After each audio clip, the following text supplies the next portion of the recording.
Gloire à Dieu, bonjour, bonsoir, frères et sœurs. C'est un plaisir pour moi de vous retrouver aujourd'hui. C'est le moment de notre enseignement, notre exhortation du mois. Et nous allons aujourd'hui étudier un thème que le Seigneur m'a mis à cœur qui s'intitule « Ouvrons les yeux sur la réalité de ce monde ». Ouvrons les yeux sur la réalité de ce monde. Alléluia. Alléluia. J'ai fait une vision. J'ai eu une vision il y a quelques jours. Et j'étais assise, je ne sais plus dans quelle pièce de la maison. Et l'Esprit du Seigneur est venu sur moi et j'ai vu une vision. J'ai vu comme le globe de la terre, tout le globe avec les astres et tout ça, le ciel, les étoiles. J'ai vraiment vu le globe de loin de la terre. Et donc, au fur et à mesure, c'était comme s'il y avait un zoom qui s'approchait petit à petit. Et au fur et à mesure que mon regard s'approchait donc du globe de la Terre, j'ai vu une grande ombre ténébreuse, comme de la fumée ou de la nuée très noire, qui s'approchait du globe et qui était au fur et à mesure en train d'envelopper le globe, toute la Terre, hein, le globe entier. Tout doucement, graduellement. Et au fur et à mesure que l'image zoomait, je voyais un peu les ténèbres tout autour de la Terre. Et j'ai été un peu perturbée dans mon âme. Et j'ai dit, Seigneur, qu'est-ce que tu es en train de me dire? Et le Seigneur m'a conduit dans sa parole. Et il m'a demandé qu'on partage ensemble cette parole-là aujourd'hui pour que nous ayons les yeux ouverts sur la réalité du monde dans lequel nous vivons. Parce que ce monde dans lequel nous vivons, là, en fait, n'est pas vraiment ce que nous voyons physiquement. Il y a une autre réalité spirituelle. Alléluia. Nous allons lire un long passage, mais il faut qu'on le lise en entier. Mais avant de le lire, nous allons élever la voix vers le roi des rois et prier ce Dieu-là et demander que le Saint-Esprit vienne ici, dans ce moment, afin qu'il puisse nous parler. Et si tu dois écouter ce message, le Saint-Esprit va te convaincre maintenant de rester. Alléluia. Et si tu entends dans ton cœur la voix du Saint-Esprit, reste pour tout le temps de cet enseignement au nom de Jésus. Cette plateforme, la plateforme des armes de destinée aiguisée contre le malin, ce n'est pas une plateforme pour des milliers de personnes, c'est une plateforme pour quelques personnes choisies par Dieu pour pouvoir entendre ces exhortations-là. Donc, si tu entends la voix du Saint-Esprit à l'intérieur de toi, reste connecté à cet enseignement au nom puissant de Jésus. Donc, nous allons prier le Seigneur en chantant ce cantique d'abord et nous allons lui confier ce moment. Alléluia. Je louerai l'Éternel de tout mon cœur. Je raconterai toutes ses merveilles, je chanterai son nom. Je louerai l'Éternel de tout mon cœur. Je ferai de toi le sujet de ma joie. Alléluia. Je ferai de toi le sujet de ma joie. Alléluia.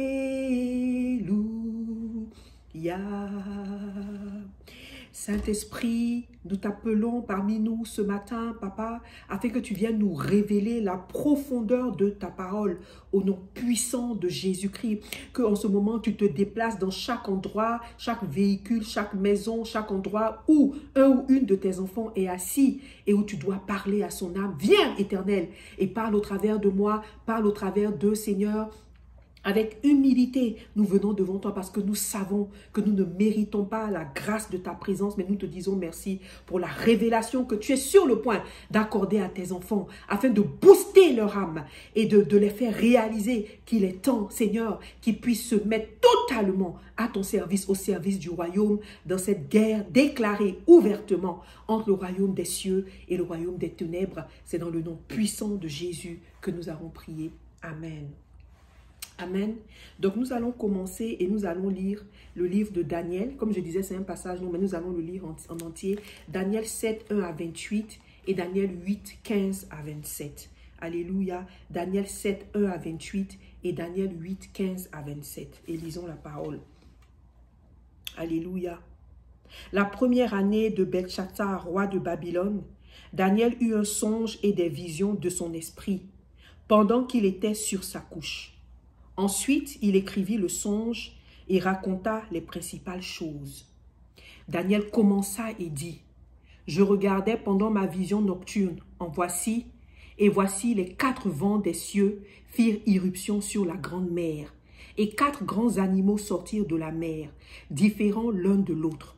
Le premier était semblable à un lion, et avait des ailes d'aigle. Je regardai jusqu'au moment où ses ailes furent arrachées. Il fut enlevé de terre et mis debout sur ses pieds comme un homme, et un cœur d'homme lui fut donné. Et voici un second animal était semblable à un ours, et se tenait sur un côté. Il avait 3 côtes dans sa gueule, entre les dents, et on lui disait, « Lève-toi, mange beaucoup de chair. » Après cela, je regardai, et voici, un autre était semblable à un léopard, et avait sur le dos 4 ailes comme un oiseau. Cet animal avait 4 têtes, et la domination lui fut donnée. Après cela, je regardai pendant mes visions nocturnes, et voici, il y avait un 4e animal, terrible, épouvantable et extraordinairement fort. Il avait de grandes dents de fer. Il mangeait, il brisait et il foulait aux pieds ce qui restait. Il était différent de tous les animaux précédents et il avait 10 cornes. Je considérais les cornes et voici, une autre petite corne sortit du milieu d'elle et 3 des premières cornes furent arrachées devant cette corne.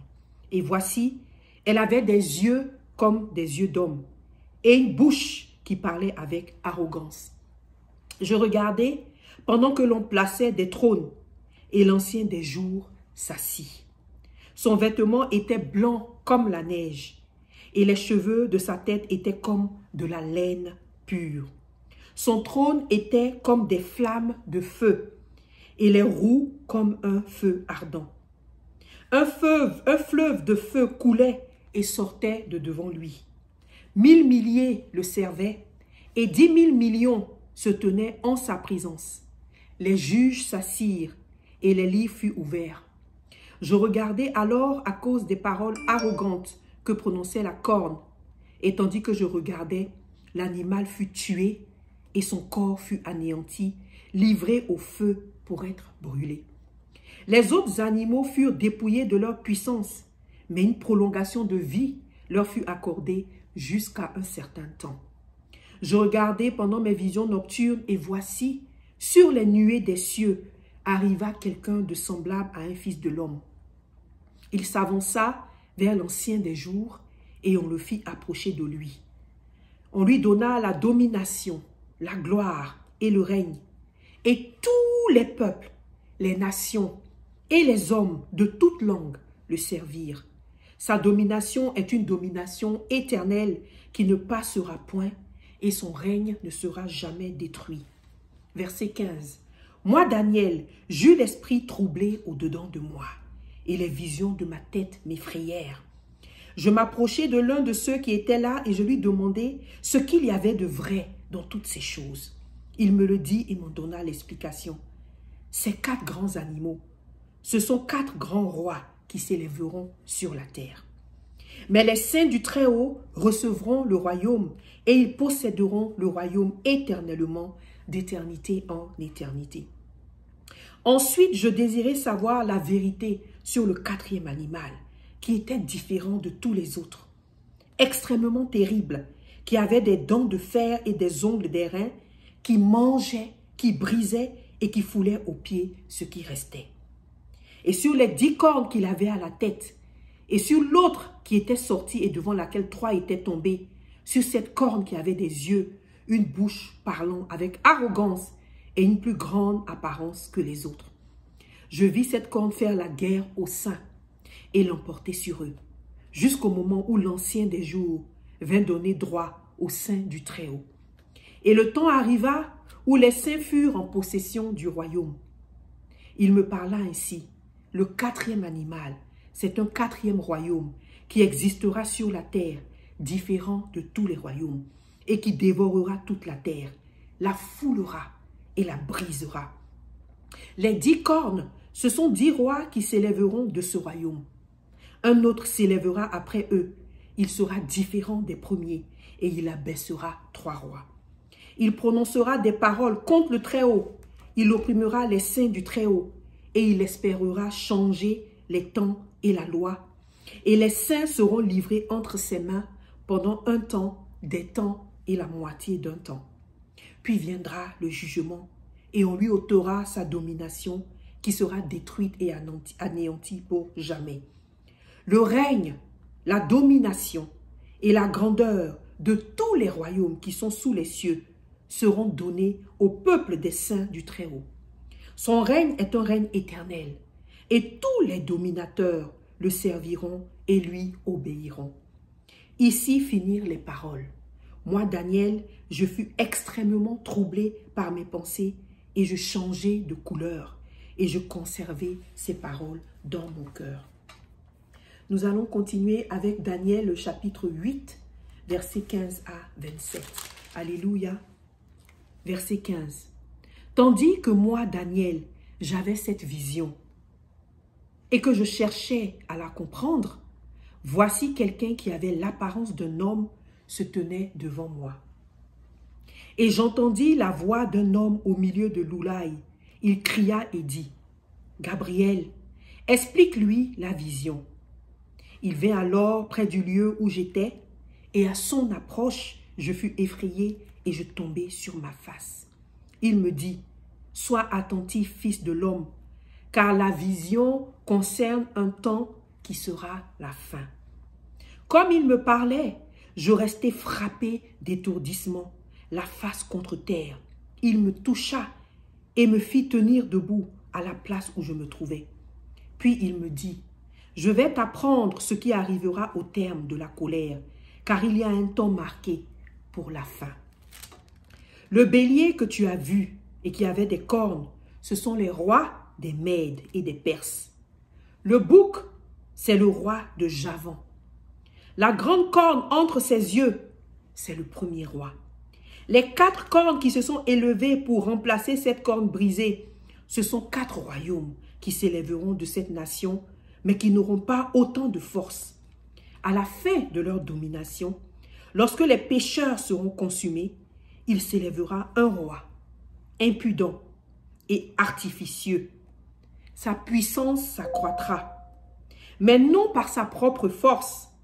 Il fera d'incroyables ravages. Il réussira dans ses entreprises. Il détruira les puissants et le peuple des saints. À cause de sa prospérité et du succès de ses ruses, il aura de l'arrogance dans le cœur. Il fera périr beaucoup d'hommes qui vivaient paisiblement et il s'élèvera contre le chef des chefs. Mais il sera brisé sans l'effort d'aucune main. Et la vision des soirs et des matins dont il s'agit est véritable. Pour toi, tiens secrète cette vision, car elle se rapporte à des temps éloignés. Moi, Daniel, je fus plusieurs jours languissant et malade. Puis je me levai et je m'occupais des affaires du roi. J'étais étonné de la vision et personne n'en eut connaissance. Parole du Seigneur. Amen. Amen. Voici un enfant de Dieu, Daniel, un prophète, à qui l'Éternel donne une énorme vision. Et il voit une terre avec des royaumes et des rois qui sont établis sur cette terre et qui détruisent, qui dévorent, qui mangent la chair, qui piétinent les hommes, qui les déciment totalement. Un temps de domination extrême du mal, avec des rois qui ressemblent à des rois, à des gouvernants, mais qui derrière en fait sont des animaux féroces, qui mangent la chair des hommes, qui oppriment les êtres humains, jusqu'à la chair se trouve entre leurs dents. Chacun de ces rois sur ces royaumes-là, en fait, elle ressemble à un homme, mais derrière, ce sont des animaux féroces, assoiffés de sang pour détruire l'humanité. Daniel voit cette vision et il est tellement dans l'effroi, il tombe malade parce qu'il est dans l'effroi total de ce qu'il vient de voir de la terre. Et l'Éternel lui dit, le Saint-Esprit, par l'entremise donc de l'ange, lui dit, par l'entremise de Gabriel, que il ne faut pas avoir peur. Je te dis quelque chose qui va se passer plus tard, dans des temps éloignés, mais ce sera les temps de la fin. Alléluia. Alléluia. Et si vous êtes attentif, on en a parlé souvent, à ce qui se passe dans le monde, et que vous faites attention d'aller au-delà des artifices, au-delà des news, au-delà de ce qu'on voit sur les réseaux sociaux, au-delà de la joie, de la musique, au-delà de quelques morts ici, vous allez au-delà de tout ça. Vous allez vous rendre qu'il y a des royaumes qui se succèdent sur la terre, n'est-ce pas? Des royaumes qui dominent, qui se succèdent, on va dire des gouvernements, des nations qui dominent et qui se succèdent. Ce matin encore, je lisais les news et j'ai vu qu'il y a un autre gouvernant d'un royaume qui vient d'être quelqu'un qui a été longtemps sur ce royaume-là et qui vient d'être déchu. Amen. Et un autre va prendre sa place. Et on a vu aussi récemment dans une autre nation qu'il y a eu des élections et un autre roi est en train de prendre la place de celui ou de celle qui était là. Alléluia. Donc, si vous êtes attentif, vous vous rendrez compte que des royaumes se succèdent et se sont succédés. Et au fur et à mesure, il y a un shift, il y a un changement qui est en train de se passer dans le monde. Il y a des successions de royaumes. Mais l'Éternel des armées nous avait déjà décrit la réalité de certains royaumes qui vont se succéder dans les temps de la fin. Et qui en fait, même s'ils apparaissent être des êtres humains, présidents, rois de gouvernements et de nations, derrière, ce sont des animaux féroces, assoiffés de sang, qui sont venus pour détruire l'humanité. Alléluia, voilà ce que la terre est. Voilà le sort de la terre sur laquelle nous vivons. Voilà le sort du monde dans lequel nous vivons. Regardons les faits décrits par cette parole que nous venons de lire. 1. Ces faits arrivent dans un temps appelé le temps de la fin. La fin de quoi? La fin de cette terre. La fin de ce monde. Donc ce monde-là dans lequel on vit, où on grandit, où on travaille, où on a nos enfants, où on se réjouit, où on pleure, où on vit une vie. Et très souvent, on a l'impression que c'est la vie qu'on est en train de vivre, alors que ce n'est qu'une illusion parce que c'est passager. Cette terre-là, elle a une fin. Alléluia. Et la parole de Dieu a révélé la fin de cette vie. Cette vie telle qu'on la voit, elle va s'achever. Et elle va s'achever tragiquement. La terre va s'achever tragiquement. La vie dans ce monde va s'achever tragiquement. Ce sera une tragédie, la fin de la terre.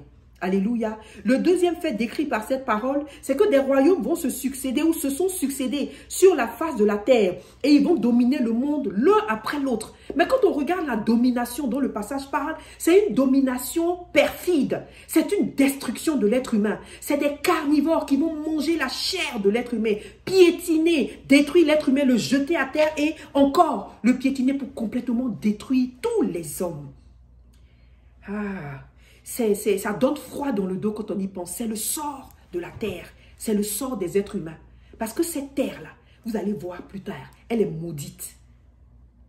Alléluia. Depuis le temps où le péché est entré sur cette terre, elle est maudite. Elle est maudite. Et regardez par exemple dans le chapitre 7, verset 5, où Daniel voit cet animal qui décrit, où il dit qu'il y a les chairs, il y avait des bouts de chair d'être humain entre les dents de l'ours. Si vous regardez Daniel 8, 24 et 25, il décrit, il dit que le royaume, le roi va faire des ravages et va faire périr beaucoup d'hommes qui vivaient paisiblement sur la terre. Donc les êtres humains vont être en train de vivre paisiblement. Mais l'objectif de ces rois, de ces animaux féroces, envoyés par le diable, et on va le voir, ce sont des gens qui sont dirigés par le diable. Leur objectif c'est quoi? C'est de détruire, de tuer, de complètement finir l'être humain en fait. Parce qu'il dit, ils vont détruire et ils vont faire périr beaucoup d'hommes qui vivaient paisiblement sur la terre. Daniel 8, verset 24 à 25. Donc, le côté paisible, la vie paisible de l'être humain. Quand l'être humain vit dans la paix, se réjouit, marie ses enfants, se marie, travaille et voit le bonheur de ses enfants, vit en famille. Le royaume des ténèbres est déchaîné et est dans la haine de cette vie paisible de l'être humain. Alors, il va susciter des rois qui vont venir détruire et faire périr l'homme. Un troisième fait, c'est qu'il y a des tragédies ultimes qui vont commencer dans ces temps de la fin. Il y aura des tragédies ultimes à la main de chacun de ces rois-là. Et le roi de ce royaume va réussir sa destruction. Et le peuple saint de Dieu va être persécuté pendant un moment. Donc ce passage nous dit que Dieu va laisser faire. Dieu va laisser faire. Donc, c'est une saison d'oppression, de tragédie, de destruction qui va s'accélérer sur la terre. Parce que cette saison d'oppression, elle a déjà commencé. Seulement, quand nous sommes assis chez nous, quand nous vivons notre petite vie et que nous ne voyons que ce regard étroit que nous avons sur notre environnement, nous ne réalisons peut-être pas. Mais si tu fais attention, tu vas réaliser que l'oppression dans ce monde a commencé. Les hommes sont opprimés, esclaves de la drogue, esclaves du sexe, esclaves de dogmes. Eux-mêmes, ils ne maîtrisent pas. Les gens vivent, ils n'ont pas de paix, ils n'ont pas de joie. Le monde entier est opprimé. Les gens croupissent dans les prisons. Les gens croupissent dans l'injustice. L'oppression a déjà commencé, mais en ce moment, elle est à petite échelle. Et on ne la voit pas parce qu'elle n'est pas encore vulgarisée. Mais cette saison d'oppression-là, ce passage nous dit qu'elle va s'accélérer et s'intensifier au fur et à mesure que la fin va se rapprocher. Alléluia. Donc ce temps de la fin, il a commencé maintenant. Parce qu'on voit déjà les royaumes se succéder. Ok? Les royaumes mangeurs d'êtres humains. Ils vont commencer à régner, ces rois-là. Donc ouvrons nos yeux. Cette oppression, elle est déjà là. Regardez, c'est parce que vous êtes chez vous, mais regardez certaines nations où les gens sont brimés, opprimés, tués, malmenés, où les gens sont complètement en train de périr, de mourir de faim, de pauvreté, de maladies qui déciment les nations. Alléluia, gloire au Seigneur qui nous a prédit ces temps-là. Ces temps-là ont déjà commencé, mais ils sont à petite échelle, ils vont commencer à s'accélérer. Alléluia, ouvrons nos yeux spirituels. Il y a une guerre. Il y a une guerre qui va commencer. Ces royaumes-là vont vraiment détruire le monde. Et souvent, la question que je me pose, c'est de quel côté est-ce que je suis? Et de quel côté je serai lorsque cet enfer sur terre va s'intensifier? Alors, on peut se poser la question, pourquoi est-ce que Dieu va laisser faire? Et c'est pour ça que Daniel, à un moment donné, il était complètement déboussolé. Il était choqué. Il n'a même pas pu dormir. Il a été malade parce qu'il se dit, mais l'atrocité qui va arriver sur cette terre que je vois dans cette vision, comment est-ce que l'Éternel peut laisser faire? Cet Éternel que j'ai vu me délivrer d'un roi puissant comme Nebuchadnezzar. Ce Dieu que je sais qui est au-dessus de tout et qui peut, en un claquement de doigts, détruire ces royaumes-là. Et Daniel a été fortement secoué dans son âme. Pourquoi Dieu va laisser faire? Parce que la terre est maudite. Regardons pourquoi. Parce que ce monde-là, en fait, c'est un monde de ténèbres. Regardons Jean chapitre 16, versets 10 à 11. Qu'est-ce que la parole de Dieu dit? La justice, parce que je vais au Père et que vous ne me verrez plus. Le jugement, parce que le prince de ce monde est jugé. J'ai encore beaucoup de choses à vous dire, mais vous ne pouvez pas les porter maintenant. C'est le Seigneur Jésus-Christ qui parlait à ses apôtres des temps de la fin. Et il a dit, le prince de ce monde sera jugé. J'ai beaucoup de choses à vous dire sur le temps de la fin, mais vous n'allez pas comprendre. Et quel terme il a utilisé? Le prince de ce monde. Ce monde-là, c'est le diable qui en est le prince. La terre sur laquelle on vit, là, c'est le diable qui en est le prince. Les choses de cette terre qu'on aime, qui nous font du bien, qui nous font plaisir, c'est le diable qui en est le prince. Le diable est le prince de ce monde. Ah, c'est une vérité qu'il faut mettre dans ton esprit en ce moment. Et que le Saint-Esprit continue de travailler en nous pour qu'on comprenne cette révélation qu'il veut nous faire comprendre. La terre sur laquelle nous vivons, c'est le diable qui en est le prince. Regardons Éphésiens chapitre 6, versets 11 à 13. La Bible dit, « Revêtez-vous de toutes les armes de Dieu afin de pouvoir tenir ferme contre les ruses du diable. Car nous n'avons pas à lutter contre la chair et le sang, mais contre les dominations, contre les autorités, contre les princes de ce monde de ténèbres, contre les princes de ce monde de ténèbres, contre les esprits méchants dans les lieux célestes. » Est-ce que vous avez entendu?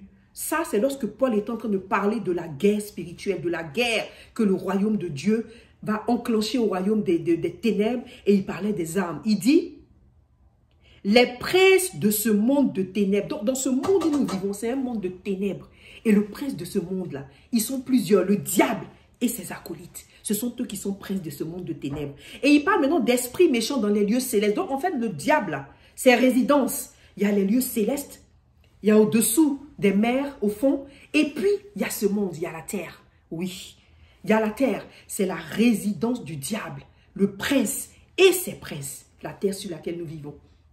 Alléluia. Je prie que cela ouvre tes yeux et change ta vision de la terre. La terre sur laquelle nous vivons, elle est maudite. C'est une terre de ténèbres, c'est un monde de ténèbres. Et le prince de ce monde, c'est le diable. Lisons encore Matthieu chapitre 4, versets 7 à 9. Jésus lui dit, il est aussi écrit, tu ne tenteras point le Seigneur ton Dieu.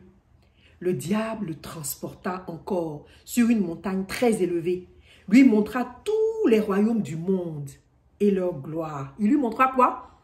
Tous les royaumes du monde et leur gloire. Et il lui dit, je te donnerai toutes ces choses si tu te prosternes et m'adores. Amen. Quand le diable est en train de tenter le Seigneur Jésus-Christ, il prend le Seigneur Jésus-Christ, le Fils de Dieu, le roi des rois, il l'envoie sur une montagne et il lui montre quoi?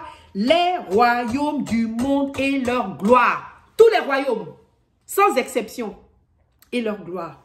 Et il lui dit, je vais te donner toutes ces choses. Est-ce que Jésus-Christ lui a dit, non, ça ne t'appartient pas?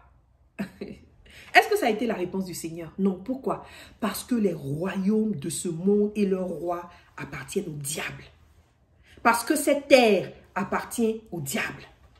Elle est maudite depuis le temps où le péché s'est attaché à cette terre par le biais de l'être humain, de la désobéissance de l'être humain. Cette terre est maudite et le diable s'en est chargé. Il domine sur ce monde. C'est pour ça qu'il ose venir dire au Seigneur Jésus-Christ, je vais te les apporter pendant un temps.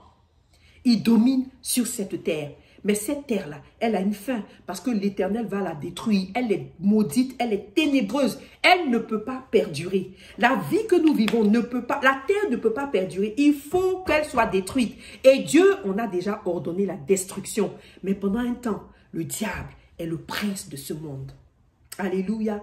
Donc chaque fois que tu vas être chez toi, que tu vas te lever le matin, que tu vas adorer le Seigneur, que tu vas sortir de chez toi, que tu vas aller vaquer à tes occupations, que tu vas voyager, que tu vas envoyer tes enfants à l'école, que tu vas acheter des maisons, que tu vas louer une maison, que tu seras dans les transports publics, que tu vas faire des projets, que tu vas te déplacer dans les villes de l'intérieur, dans certains pays, que tu vas aller en vacances. Il faut que tu saches, chaque centimètre de la terre sur laquelle tu marches est maudite. Elle appartient au diable. Chaque fois que tu vas vivre dans cette vie, faire des projets et penser seulement à cette vie et ne pas réaliser que cette vie est éphémère, qu'en fait on est ici, on est de passage, mais que la vraie vie, le royaume est éternel, il n'est pas là et que ce que tu vois là, c'est une illusion de paix, de joie, de bonheur, mais en fait c'est une terre ténébreuse. Il faut que la prochaine fois que tu fasses tes projets, que tu vis sur la terre, tu réalises que la terre là, elle appartient au diable. Le monde dans lequel on vit appartient au diable. Beaucoup de paroles de passages dans la parole de Dieu le disent. Matthieu chapitre 25, versets 40 à 42. Ensuite, il dira à ceux qui seront à gauche, retirez-vous de moi, maudits, allez dans le feu éternel qui a été préparé pour le diable et pour ses anges. Le prince de ce monde, il est déjà condamné. Il y a un feu qui est déjà préparé pour lui. Mais en fait, pour un certain temps, il est prince de ce monde de ténèbres. Il est prince de cette terre ténébreuse. Mais il y a un moment qui est préparé pour lui où il va forcément y aller. L'Éternel des armées, le Dieu des dieux, a déjà préparé le sort du diable. Il est en sursis. Il est en sursis. Alléluia! Il est en sursis. Il est déjà condamné. Le feu éternel brûle depuis longtemps. Il brûle, il brûle, il brûle. Préparé pour le diable et pour ses anges qui sont princes de ce monde de ténèbres avec lui. Alléluia. Donc, quel est l'objectif de ce diable condamné? Il est en sursis. Il est sur une terre qu'il domine. Et il sait que ses jours sont comptés. À votre avis, qu'est-ce qu'il fait sur la terre? Quel est son objectif sur cette terre? Alléluia. On va commencer par lire le premier objectif du diable, de dévorer les êtres humains. Mais littéralement, de manger la chair des êtres humains, de nous finir, de nous manger, de nous dépecer. C'est ça l'objectif du diable. Regardons 1 Pierre chapitre 5, versets 7 à 9. La Bible dit, « Soyez sobres, veillez. Votre adversaire, le diable, rôde comme un lion rugissant, cherchant qui il dévorera. Résistez-lui donc avec une foi ferme, sachant que les mêmes souffrances sont imposées à vos frères dans le monde. » Alléluia. Gloire au Seigneur qui nous a révélé les temps de la fin, mais qui nous révèle aussi comment résister au diable.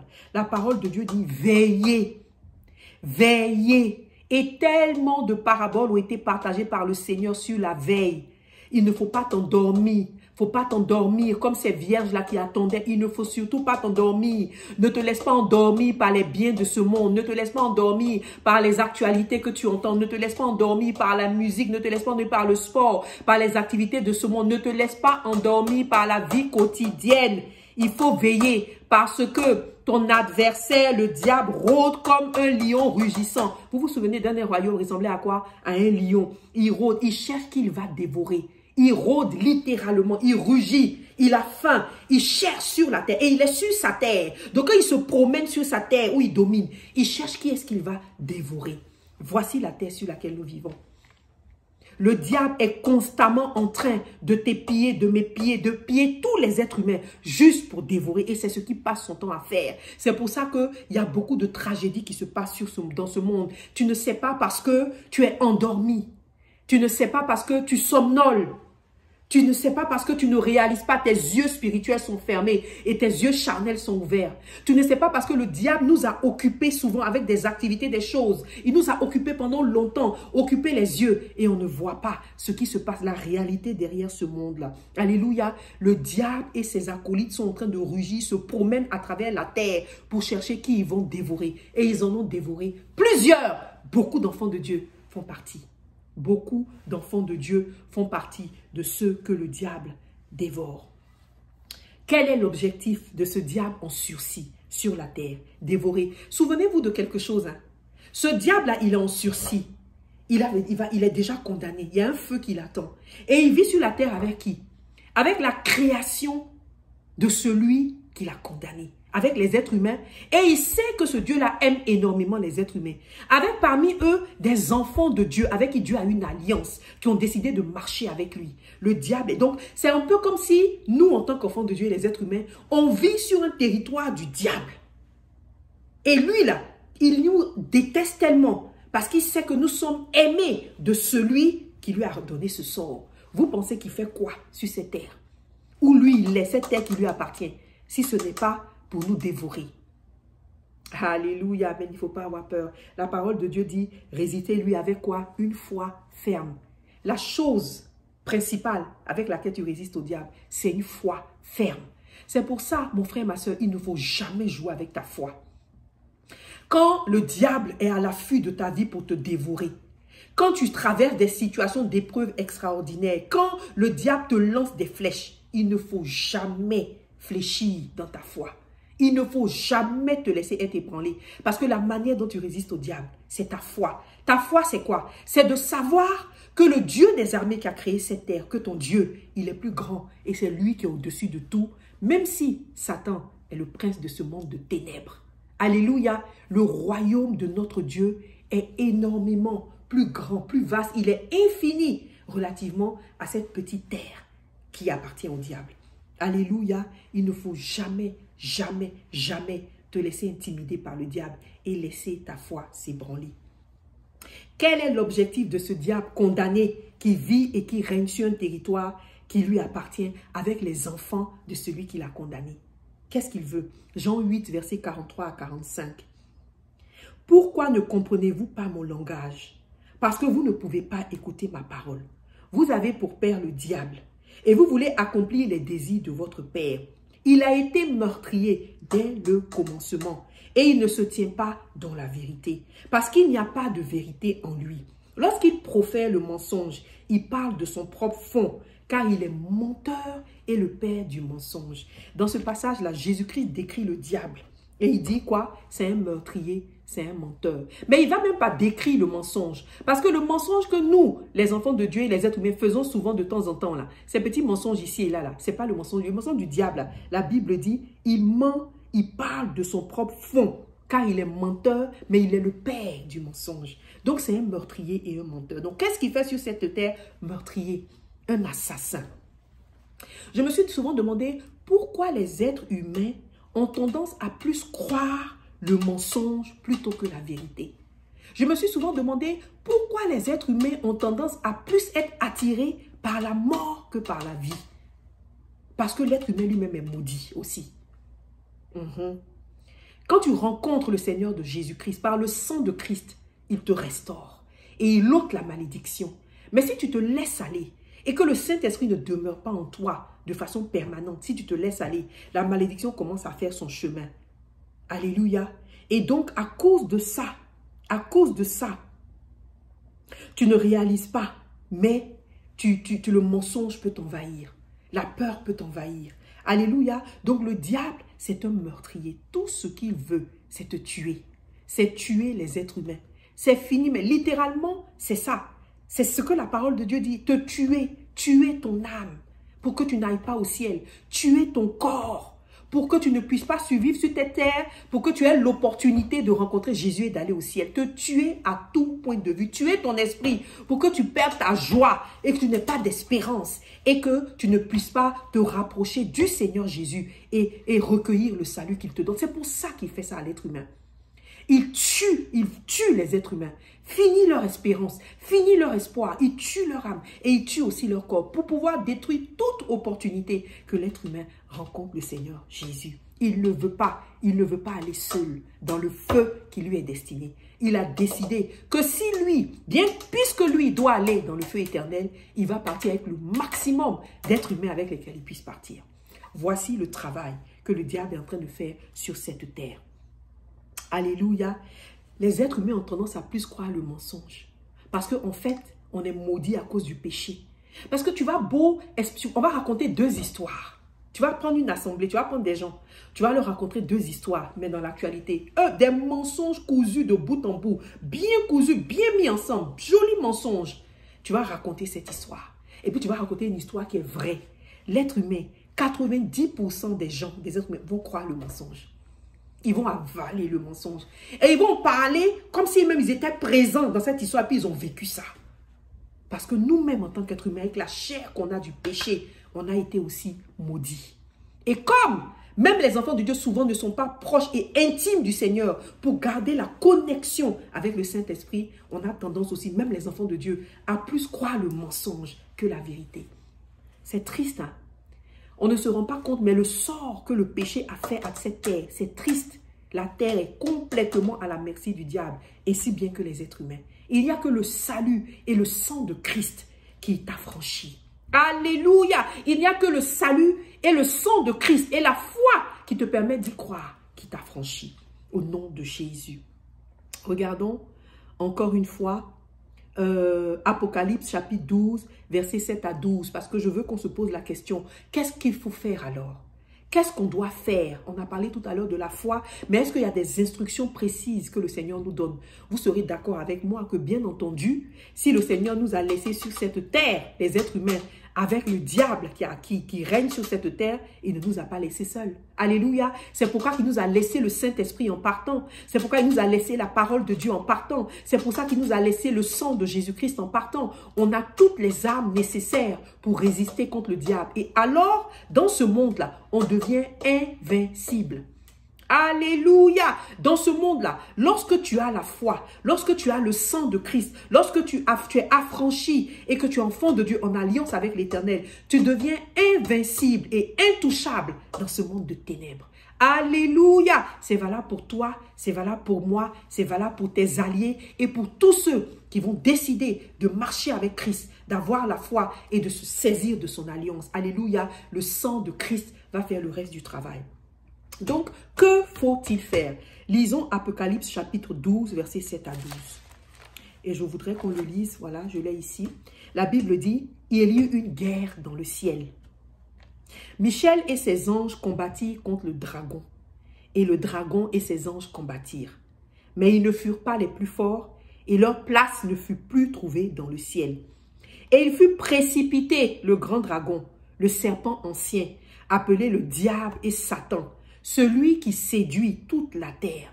Il fut précipité sur la terre et ses anges furent précipités avec lui. Verset 10. Donc, arrêtons-nous là. C'est comme ça que le diable est arrivé sur la terre.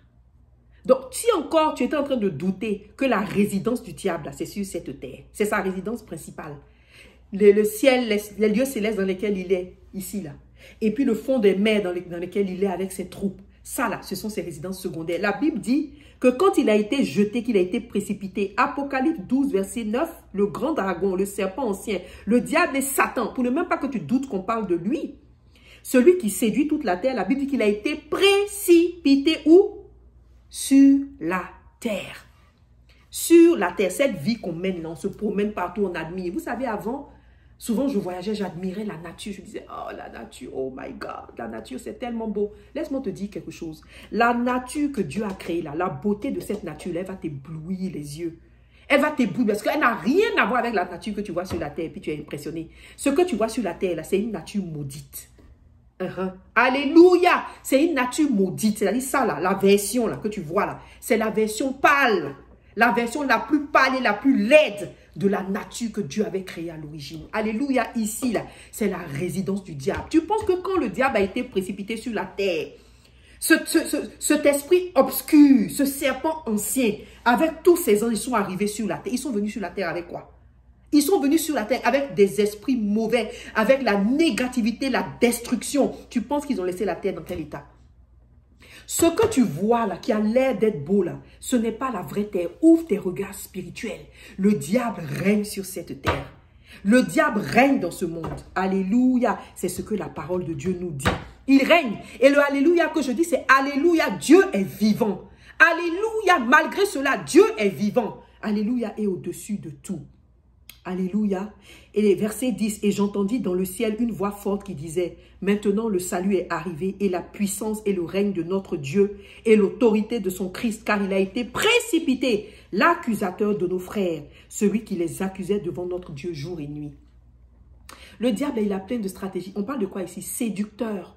Il vient te séduire. Il vient se faire passer pour quelqu'un de bien. Il vient, il se mélange dans tes amis, dans tes connaissances, dans tes proches. Il se mélange dans ton travail, dans des propositions, des opportunités qu'il t'envoie.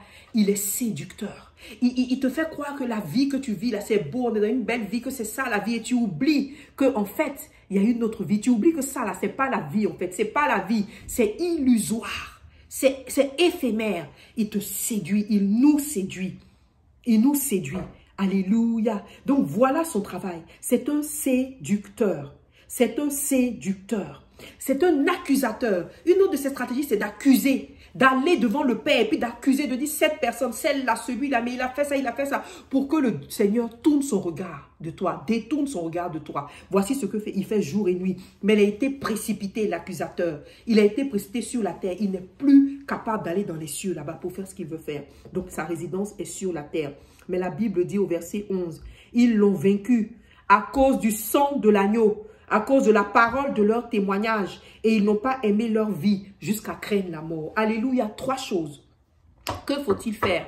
Alléluia, on a parlé de la foi tout à l'heure. Dans ce qu'il faut faire, dans ce monde de ténèbres.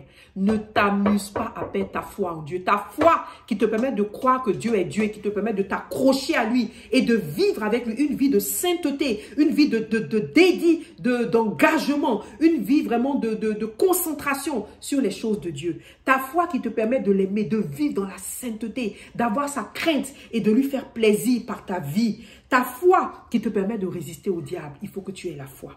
Mais la Bible dit encore, ils l'ont vaincu à cause du sang de l'agneau. Il faut répandre le sang de Christ continuellement sur toi-même, sur ta maison, sur ta famille, sur tes alliés, sur tes enfants. Au nom puissant de Jésus, répands le sang de Christ, répands le sang de Christ, répands le sang de Christ sur tes affaires, sur tes choses, répands le sang de Christ sur les choses que tu touches, un nouveau bureau, un nouveau travail, des choses que tu achètes dans le marché. Il faut répandre le sang de Christ. Il faut répandre le sang de Christ. Si tu peux éviter certaines choses, qui peuvent même avoir des choses qui ne sont pas de Dieu, évite. Parce qu'il y a beaucoup de choses sur cette terre qui sont fabriquées dans des usines diaboliques sur cette terre. Parce que cette terre appartient au diable. Chaque fois, si tu achètes du mobilier, une voiture, répands le sang de Christ. Parce que cette terre sur laquelle nous vivons, elle appartient au diable.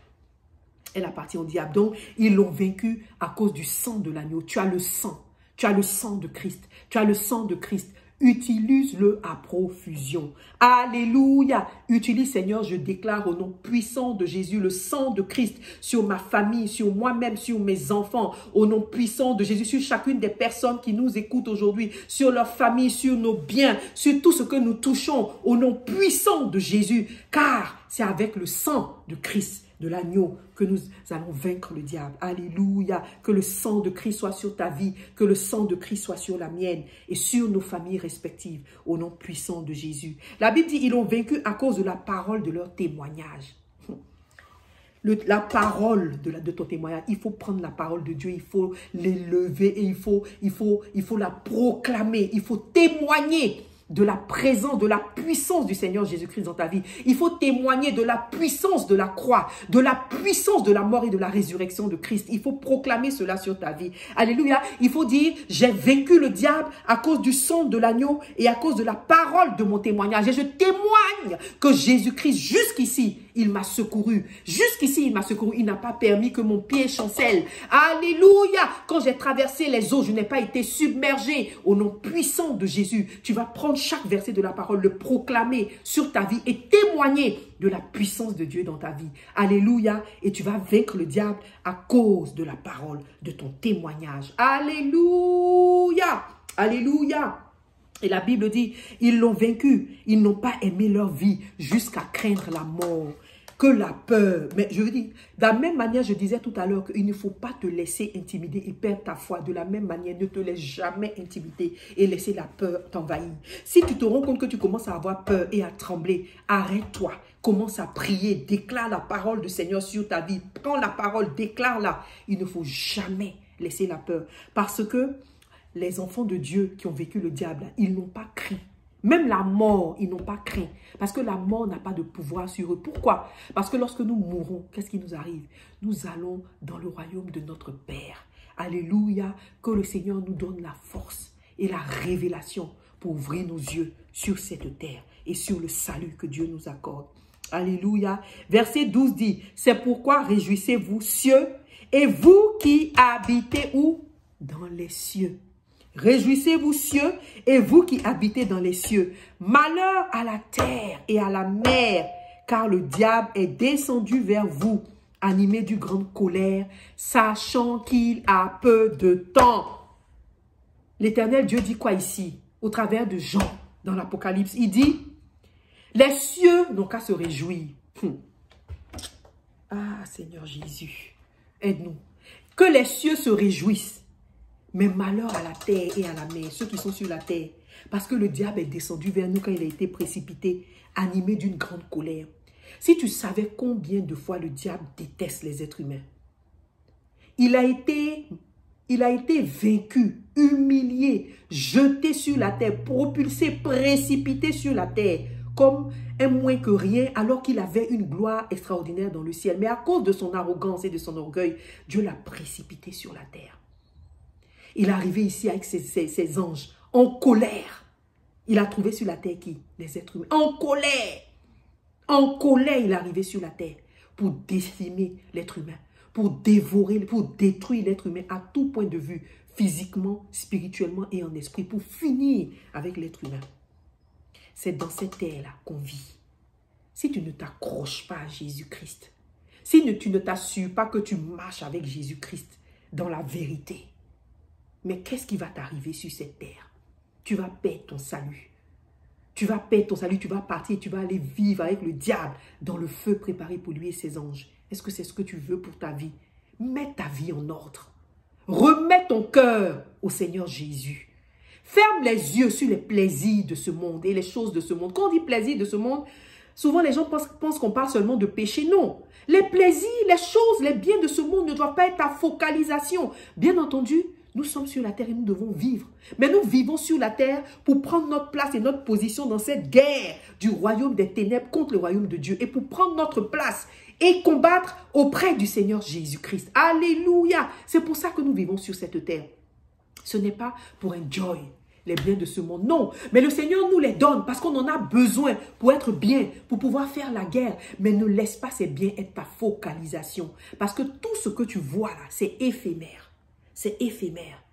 Ce royaume, ce monde, cette terre appartient au prince des ténèbres. Alléluia. Le Seigneur dit que ceux qui n'habitent pas la terre doivent se réjouir. Donc il faut ouvrir tes yeux spirituels. C'est un temps de guerre. C'est un temps d'oppression du diable. Éloigne ton cœur des choses éphémères qui nous enchaînent si facilement et focalise-toi sur les choses de Dieu. Alléluia. Nous allons terminer cet enseignement, cette exhortation en lisant Apocalypse chapitre 22 à partir du verset 8. Alléluia. Apocalypse chapitre 22 à partir du verset 8, la parole de Dieu dit: c'est moi, Jean, qui ai entendu et vu ces choses. Et quand j'eus entendu et vu, je tombai aux pieds de l'ange qui me les montrait pour l'adorer. Mais l'ange me dit: garde-toi de le faire. Je suis ton compagnon de service et celui de tes frères, les prophètes, et de ceux qui gardent les paroles de ce livre. Adore Dieu. Verset 10. Et il me dit: ne scelle pas les paroles de la prophétie de ce livre, car le temps est proche. Voici, je viens bientôt, et ma rétribution est avec moi, pour rendre à chacun selon ses œuvres. Pour rendre à chacun selon ses œuvres. Je suis l'alpha et l'oméga, le premier et le dernier, le commencement et la fin. Alléluia. Et le verset 11 dit: que celui qui est injuste soit encore injuste. Que celui qui est souillé se souille encore. Et que le juste pratique encore la justice. Et que celui qui est saint se sanctifie encore. En fait, ce encore là, c'est davantage. Si tu es juste et que tu sers Dieu et que tu aimes le Seigneur, il faut l'aimer davantage, plus qu'avant. C'est le moment de l'aimer plus qu'avant, pas de réduire. Alléluia. Alléluia. Si tu pratiques la justice dans ta marche avec Dieu, c'est le moment de pratiquer la justice encore plus qu'avant. Alléluia. Si tu marches dans la sainteté avec le Seigneur, c'est le moment de marcher dans la sainteté encore plus qu'avant, parce que c'est le temps de la fin. Alléluia, parce que c'est le temps de la fin. Et Dieu dit qu'il est l'alpha et l'oméga, le commencement et la fin. C'est lui qui a commencé la terre, c'est lui qui va l'achever. Alléluia, elle sera détruite. Elle sera détruite. Donc, ce que tu faisais pour le Seigneur, ton intimité, ta présence avec Dieu, ton amour avec lui, ton service et ta consécration, il faut encore te consacrer plus qu'avant dans ces moments de la fin, dans ces temps d'oppression, parce que le diable va se déchaîner sur la terre au travers du royaume qu'il est en train de positionner. Alléluia, c'est le moment de t'approcher plus. Et le Seigneur dit, si tu péchais là, pêche plus. Juste pour te dire que si tu continues, ce sera grave pour toi. Parce que ce monde-là ne sera pas clément avec toi. Le diable, en colère comme il est, il ne sera pas clément avec toi. Et c'est pour ça que la parole de Dieu dit, tu es de quel côté? Tu es chaud ou tu es froid? Tu es chaud ou tu es froid? Vous savez, la tiédeur, là, c'est l'état le plus répandu dans la religion. J'utilise le mot religion parce que les églises, les murs, là, ce n'est pas forcément la religion. Ce n'est pas forcément Jésus-Christ. Jésus-Christ, ça, c'est le peuple saint de Dieu qui sert Dieu. C'est des êtres humains ensemble qui servent le Seigneur. Ce n'est pas les murs de l'église. Donc, je suis en train de dire ce que le Seigneur m'a fait comprendre. Alléluia. Ce que le Seigneur m'a fait comprendre, c'est que nous sommes à un moment délicat. Est-ce que tu es chaud ou tu es froid? La tiédeur, c'est l'état le plus répandu dans les églises et dans les chrétiens. Tiède. On vit notre vie dans la routine de la parole. On a reçu le Seigneur un jour. Maintenant, on vit dans la routine de la vie. On programme, on va travailler, on va ici, on va en vacances, on revient, on va à des événements, on va aux funérailles, on s'occupe de nos enfants, on les envoie à l'école, on les éduque, on fait des plans pour eux, on va aux réunions de prière, on va aux évangélisations. Mais on a perdu. On n'est plus chaud. Alléluia. Quand le chrétien est chaud pour le Seigneur, il bouillonne comme ça pour le Seigneur. La passion pour les âmes, la passion pour combattre l'ennemi du côté de Dieu, la passion pour annoncer l'évangile, la passion pour parler du Seigneur Jésus, la passion de l'enseignement. Quand l'enfant de Dieu est chaud, ça se voit. Tu t'approches de lui, tu as chaud. Alléluia. Tu t'approches de lui, sa passion te brûle. Alléluia. Tu t'approches de lui, tu es contaminé par la chaleur qui se dégage de lui. Alléluia. Tu t'approches de lui, tu es contaminé par l'amour chaud qu'il a pour l'Éternel. Alléluia. Mais quand l'enfant de Dieu est tiède, aucun goût, fade. Sa vie avec le Seigneur est pure routine. Et on a pensé souvent que parce que souvent tu vois le diable, le séducteur met des idées dans ta tête, il se dit que non, bon, de toute façon si tu vis ta vie, tu vas aux réunions de prière, tu vas aux évangélisations, tu vas à l'église tous les dimanches, tu sais dans l'église, et puis voilà, et puis tu n'es pas chaud. Mais la chaleur dont Dieu parle là, c'est la chaleur pour le royaume, hein. C'est la chaleur pour les âmes, hein. C'est la passion, c'est le bouillonnement pour les âmes, hein, pour que les âmes se donnent à Dieu. C'est le bouillonnement pour le royaume de Dieu. Hein. Ce n'est pas le bouillonnement dans les activités chrétiennes. Non. Non. Pourquoi le Seigneur dit qu'il se demande s'il vient, ce qu'il va trouver la foi sur terre? Alléluia. Ce n'est pas le nombre d'églises, ce n'est pas le nombre d'activités. Hein. La chaleur, le bouillonnement, c'est le bouillonnement pour les âmes. Alléluia. Alléluia. Le diable nous a séduits. Et nous vivons une vie de religion, une vie religieuse, de routine, de routine. Où est ta chaleur? Où est ta chaleur? Où est le bouillonnement pour le royaume du Seigneur? Mais grâce soit rendue à Dieu, parce qu'il y en a beaucoup, comme vous qui m'écoutez, comme moi-même, que le Seigneur a touché récemment ou il y a longtemps, et nous a dit, soyez bouillonnants pour le Seigneur. Et béni soit le Seigneur, parce qu'il y a un noyau. Alléluia! Parce qu'il y a un noyau. Ça, ce noyau, toi et moi, de contaminer les autres par notre bouillonnement, par notre passion pour le royaume. Refuse d'être tiède. Refuse. Et si tu es tiède, cours après ce message. Va trouver des gens qui sont bouillonnants. Va des communautés. Va rejoindre des communautés bouillonnantes pour le royaume. Bouillonnantes pour les âmes. Ne va pas te retrouver avec des communautés tièdes. Où là-bas, c'est des critiques, des calomnies, c'est des vies de jugement, des gens qui se positionnent en saints et qui jugent les autres. Fuis, fuis, fuis, fuis, fuis. Alléluia, loin de ces communautés. Et va dans des communautés bouillonnantes pour le royaume, pour les âmes, pour les âmes, pour les âmes. Pas pour les artifices, pas pour le semblant, pour les âmes. Va auprès des hommes de Dieu, des femmes de Dieu, des servantes qui ont soif de faire que les âmes rencontrent le Seigneur, rencontrent Christ. Va chez ceux qui sont focalisés sur les âmes, pas sur le matériel. Alléluia, alléluia. C'est le moment de raviver ta chaleur, ton feu pour le royaume que tu as perdu. C'est le moment. Parce que la Bible dit quoi? Tu es de tel côté. Tu es de quel côté? Parce que si tu es froid, tu es du côté du diable.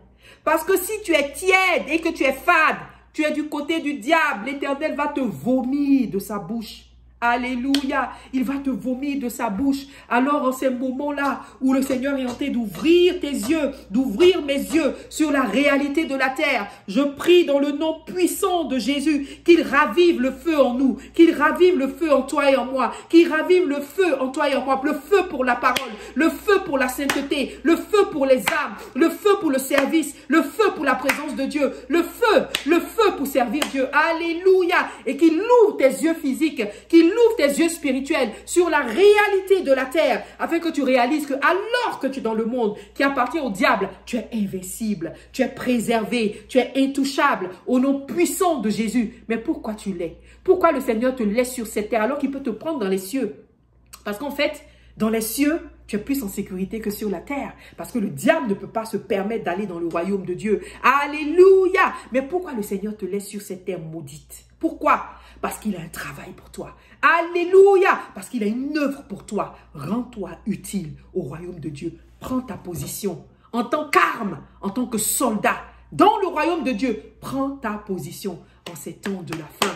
Afin de partir chercher les âmes que le diable a séduites, les âmes que le diable a dévorées, les âmes que le diable a tuées. Il n'est jamais trop tard parce que notre Dieu, c'est lui qui donne la vie. Alléluia! C'est lui qui ressuscite. C'est lui qui ressuscite. Il peut ressusciter les âmes que le diable lui a arrachées. Alléluia! Je crie à toi, pour moi, pour tous les pasteurs, pour les servants de l'Éternel, pour nos nations, dans le nom de Jésus, en ce temps de réveil, que l'Éternel souffle un vent de réveil, que l'Éternel souffle un vent de passion, que le Seigneur souffle un feu au nom puissant de Jésus pour réveiller ceux qui dorment, pour réveiller les soldats endormis, afin que nous nous levions pour récupérer les âmes et les amener dans le royaume du Seigneur. Alléluia! Alléluia! Mon frère, ma sœur, je prie que cet enseignement ouvre tes yeux sur la réalité de la terre et que tu t'accroches au Seigneur et que tu ailles rechercher ce feu que tu as perdu, si tu l'as perdu. Et si tu n'as pas perdu ce feu, ravive-le davantage. Alléluia! Ravive-le davantage. Notre Dieu est l'alpha et l'oméga. Il est le premier, il est le dernier, il est le commencement et il est la fin. C'est dans le nom puissant de Jésus que nous l'avons écouté et que nous l'avons prié. Amen, amen, amen, amen. Que le nom de notre Seigneur soit béni et je te retrouve la prochaine fois.